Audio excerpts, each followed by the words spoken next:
Okay, y'all, so hopefully we were able to do this activity in class. So I'm assuming that we were. And so what you're going to find is as you looked at the data, we had different distributions that look like these distributions. So which graph goes with which activity. So if we look at this one, we can actually draw a curve right here that looks something like this.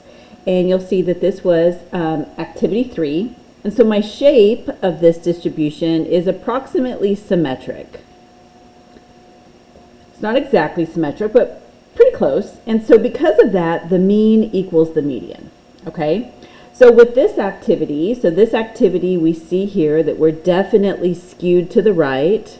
So this is skew right. And when that happens, the mean tends to move this direction. So our mean is this way, but the median, the majority of our data is going to be over here. So here's where my median would be.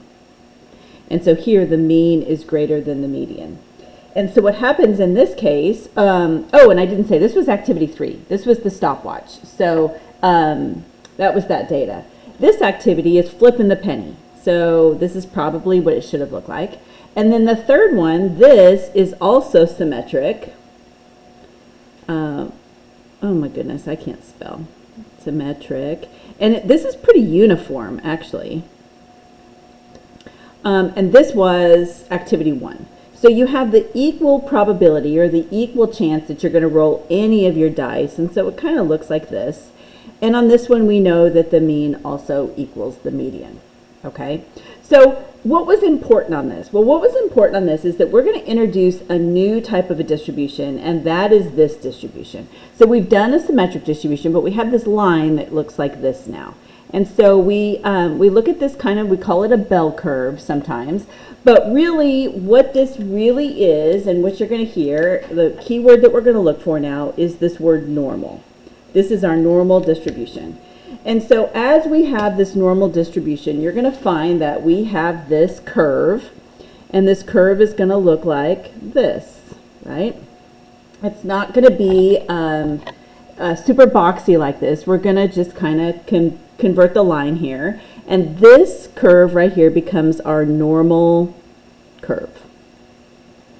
And so what this says is the normal distribution, this normal curve is bell-shaped, so this looks like a bell, right? And we draw this density curve on the graph right here to the right. You can see that the curve approximates the data and it doesn't describe it perfectly. So I have some things that are an overestimate, I'm above the line, and then some places where it's an underestimate, it's below the line.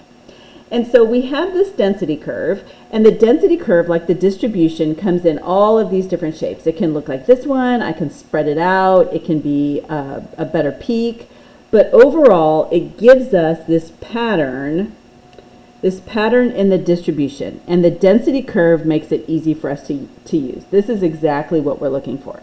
So with this, we know that the density curve is symmetric and it's unimodal. I have this one peak that's right here on my pink line. And so what happens is, in this, we have this sample of data that has given us this line, okay? So if we look at this, it says, what is normal? So we're saying that this is the normal distribution, our normal curve, but what really is normal? So the normal distribution is where we fit the normal model to a set of data. So it is an approximation for many distributions, and you're going to see, like in your problem statements, it will say you have a normal distribution. So when we have this normal distribution, this is really where the important part comes in. This can be used for a distribution. It can also be used for probability. And so what happens is we have this density curve, and this is a population. And if you remember, when we did population, we now say that our mean is mu, and our standard deviation is sigma. And so when we describe this, we would say the normal population of mu and sigma. So this is how we're going to go ahead and write it. This is super important because this n tells us that it's normal. All right, so when we see this distribution, which we have right here, we know that it is symmetric around the mean. And that's what I have right here. I have my mean that's right here in the center. And so because it's symmetric, then that means that the mean equals the median, and that equals the mode. So all of those are the same, and we're saying it's right here in the middle. So if I drop this line down, whether it's on my top curve or my bottom curve, this is always going to be my mean. And what we do when we analyze this curve is we're looking for our standard deviations. So because this is in the middle, we say 50% of our observations are less than the mean, and 50% of our observations are greater than the mean. And so normally, if 50% is less and 50% is greater, we would say that this is the median. So the median is in the middle, right? 50% is greater and 50% is less. But in a normal distribution, we say, okay, we're just going to go ahead and say that this right in the middle, so the mean equals the median. Now, our standard deviation tells us how many measurement observations are spread out away from the mean. And so what happens is we have this graph, and as we have this graph, we're going to be moving away from the graph. So if I have this right here would be a standard deviation. So I'm adding a standard deviation. And then I do it again, and I add another standard deviation. And I do it again, and I have another standard deviation. So every one of these, I'm adding a standard deviation. So what that looks like is down here, I have the mean, and this is the mean plus sigma, plus my standard deviation. But if this was one standard deviation, so here I go 2, so this would be the mean plus 2 standard deviations. And this last line up here would be, my mean plus 3 standard deviations. So what we look at when we're looking at our normal distribution is that the normal distribution approximately all of the data lies within 3 standard deviations above and below. And that's what happens if I go this direction. If I go this direction, I'm subtracting 1 standard deviation. And then here I subtract another standard deviation. So all of these differences between all of these tick marks are all 1 standard deviation, whether it's above or below. So if I'm going to the left, so this is 50% lower than the standard deviation, than the mean. This would be sigma, or mu minus sigma, and this would be mu minus 2 sigma, and clear out here, I would have mu minus 3 sigma. So that's like this overwhelming concept of where we are, right? Now what you're going to see that you have here is that I have this little bit that's on both sides of this, and this is going to be just a little bit more, right? It's not going to account for everything because this mu plus 3 sigma is right here. So this continues just a little bit, but it's saying it's just such a small amount of data, okay? Now, a couple of other things about a normal distribution. I'm just going to actually write it up here. So when we have a normal distribution, we have no outliers. It's saying that all of the data is going to fit in there. So a normal distribution is not going to have any outliers, okay? So now what we want to do is we want to look at this example. And so what happens is it says the height of American women aged 18 to 24 years old with a mean of 65.6 and a standard deviation of 2.5. Assuming the population is, here's my keyword, normally distributed, draw a normal curve and label 3 standard deviations on either side. Okay, so my title of this is going to be American women 18 to 24, and it looks like it's their height. And it tells us that we know that the mean is 65.6. So that is my mean right here. So if I know that my standard deviation is 2.5, so my mean is 65.6, and my sigma is going to be 2.5, then really what I'm doing is I'm taking this 65.6 and I'm adding 2.5. And when I do that, that makes, hold on, I typed that wrong. 65.6 plus 2.5. That makes this, which is mu plus sigma, this value is 68.1. okay? And if I add another standard deviation, then my new value here for 2 sigma is going to be 70.6. And then if I do it again, add another 2.5, then when I get out here to 3 sigma, it's 73.1. Now, I can do the same thing going this way, so negative sigma. So 65.6 minus 2.5. So this value becomes 63.1. And this is negative 2 sigma, so I'm subtracting 2, so I subtract another 2.5, and I have 60.6. And if I go down here to negative 3 sigma, and I subtract another 2.5, then this gives me 58.1. Okay? So here's what this is saying. What this is saying is that the average height of the women here from negative 3 sigma to positive 3 sigma is going to range. So my range or my variance is going to be from 58.1 inches to 73.1 inches. And that is negative 3 sigma to a positive 3 sigma. Okay? So I have this curve. Now, why is that important? It's important because we have something that we call the empirical rule. And I've blown this up so that we can actually work this. But the empirical rule is one of the most important things that we're going to do in this unit. And what this is also called is it's also called the 68, 95, 97, 99.7 rule. So sometimes you see it written 68, 95, 99.7 rule, but I'm going to always call it the empirical rule. So you need to know that these two things are the same. So what this does is it takes a normal distribution and we can describe the variability. And remember, variability is the spread. So if we just look at that last problem, right, we have the spread of our numbers that ranged from 58.1 to 73.1. So we have this variability.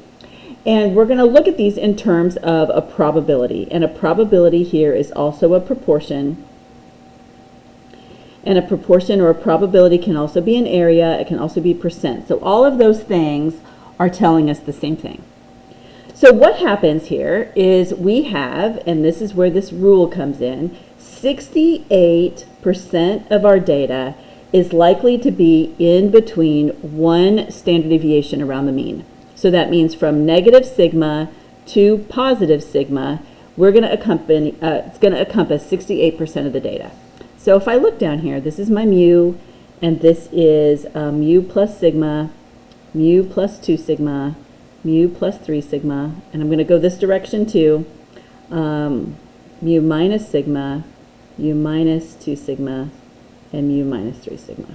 Okay? So what this first one tells us is that this part of my graph, so plus or minus 1 sigma, is going to encompass 68% of all of the data in a normal distribution. Okay? So then the next one, big fat giveaway up here, 95% of the data falls between 2 sigma. So 2 standard deviations. So from negative 2 sigma to a positive 2 sigma, it's going to accompany 95% of the data. So that means from this point right here to 2 sigma right here, that is 95% of all the data. And think about it. That means everything under this curve is going to be 95% of the data. And it makes a lot of sense, right? Because we only have these little wings that come out here on the end. Okay? And then the last one is we say 99.7%. So almost 100, but not quite, falls between 3 sigma. So from negative 3 to a positive 3 sigma, we're going to encompass 99.7% of the data. So from this line right here, this is 99.7% of all of the data that's underneath a normally distributed bell curve. Okay? And so again, these 3 percentages, so 68, 95, and 99.7% describe the empirical rule. That's what describes the empirical rule. And what we have here is that means that this is 50% of the data, and this is 50% of the data, above and below. Now, don't forget that we still have this little bit that's out here. But if this is 99.7% of the data, then that means that these two little pieces down here combined are only 0.3. So it's super, super tiny. We do not see very much of that data on there at all. Okay? All right. So let's break this out a little bit more here. So it says we're going to draw the normal distribution and use the empirical rule to answer these questions. So it says the mean score on a test for the Unit 1 test assessment was 82 and a standard deviation of 4. So that's easy. Right here in the middle, this is my center. I know this is 82, and I'm going to add 4 sigma on each side. So 82 plus 4 is 86, this is 90, and this is 94. Okay? If I go this direction, I'm going to subtract, so I would have 78, 74, and then 70. So that would be my total distribution here, okay? So the question says 95% of the test scores were between what two scores? Okay, so I know that this is 1 sigma away, and this is 2 sigma away. So this was 1 sigma, and this is 2 sigma. And I know, based on my rule, 68, 95, 99.7, that 95 is 2 sigma. So if I draw my two little lines right here, I can say that this amount right here is 95% of all of the data. So 95% of the test scores were between, so 95% of the test scores was between 74 and 90. Okay? Let's do another one. So this next one says, the mean age at a concert was 38 years old, and the standard deviation is 5.5. So I'm going to add 5.5, so that would be 43.5, and then I do it again, so 49. If I go this direction and I subtract, it would be, let's see, 32.5. And actually, I'm going to stop right there, because if I look at this question, it says what percent of the concert goers were between 32.5 and 43.5. So if I look at this is 32.5, and this is 43.5. And so, ooh, I drew that line really bad. So this data that's in between these two lines right here accompanies these two values. So I know that 68% of the concert goers are between 32.5 and 43.5 years old. Okay? So those are easy. Those are easy because if you know the percentages, then you're just going to fill them in. So now we're going to break this down a little bit more. So I still have this empirical rule. And so if I know that this amount is 68, right? So here's my center, 1 sigma is 68. Well, if this whole thing is 68%, then that means this much from here to here, right? That piece of that distribution is 34%. And if that's 34%, then this is 34%. So these two numbers basically say I'm taking the whole thing and I'm going to split it in half. Okay? Well, then I can go to this part of it, right? And if I know that from here to here is 95, then from my 2 sigma, negative 2 sigma, to my positive 2 sigma, this whole thing is 95. Well, I can't just cut it in half, because what I know here in the middle, that much of it is 68. So what I have to do is I take this whole distribution, which is 95, and I'm going to subtract 68, which is the middle section here, my 1 sigma. So that means that this little bar over here and this little bar over here are both 27. But that's combined, so I have to divide that by 2. And I say that this part of my distribution is 13.5%, and this part of my distribution is also 13.5%. Okay, so now I go to the big one right here. So this whole thing here is 99.7%, and that goes out here to 3 sigma. Well, if the whole thing is 99.7, I know I can subtract 95. So 99.7 minus 95, and that means that this little wedge and this little wedge combined are 4.7. So if I divide that, this part of my pie right here, it's not really a pie, but it's 2.35, and this part right here is also 2.35. Now, these distributions on this never change.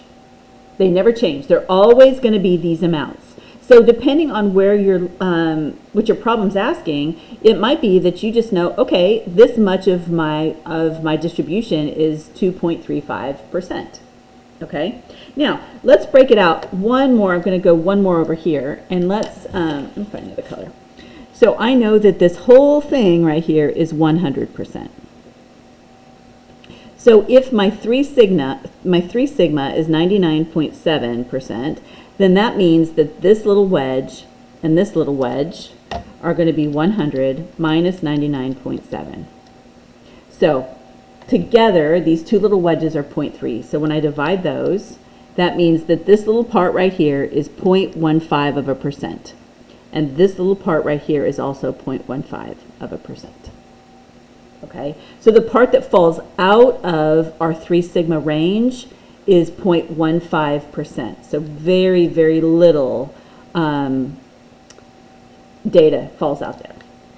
Okay, all right, so let's make this a little more complicated now. So now we're going to go back and we're going to say the mean test score on the Unit 1 test was an 82. So here's my thing, it's an 82. And my standard deviation is 4. So let me just go ahead and fill this out. So this is 90, and this is 94. If I go this way, 78, 74, and 70. Okay, so that's my 3 sigma distribution. It says what percent of the scores fell below 74%? So here's my 74%, and I want to know what value of my scores fell below 74%. Well, I know that this is my 3 sigma range. Okay. So if I look at this, I know that all I care about is what this little part is right here and what's down here in the tail. So I could add all of these up and I can say, okay, well, I know that the tail is going to be 0.15%, and I know that this part right here, which is my 3 sigma, is going to be 2.35%. And so if I add that up, 2.35 plus 0.15, then I know that the amount of scores below 74 were only 2.5% of the class. So only 2.5% of the class scored below a 74%. Okay. Now the other thing that we know is if this amount right here is my 95%, right? When I get to my 1, 2, 3 sigmas, oh, sorry, this should be 2 sigma right here. This is 95%. Then that means everything to this direction is going to include 95% of my data. So if you forget these distributions, you can look at it as 1 minus 95%, and you can figure that out that way too. Okay, so let's look at another question. It says, what percent of test scores fell above 68%? So here, I want to know what test scores fell above 68%. So I want to know this data now. Okay, so in this case, this is a little bit different, right? So if I look at this, just this much of it, I know that from my median on, so from my mean this direction, this is going to be 50% of all of the data. And I know that this is 34% of the data, right? Because this is 1 sigma. So if this is 1 sigma, and then everything that goes this direction is 50% of the data, what I have is 34 plus 50, which is 84% of the data, falls above 78%. Okay. Let's see, I think we have some group work here. So I'm going to go ahead and stop the video. I'm going to let you work with your groups on this, and then we'll check these in class. Okay?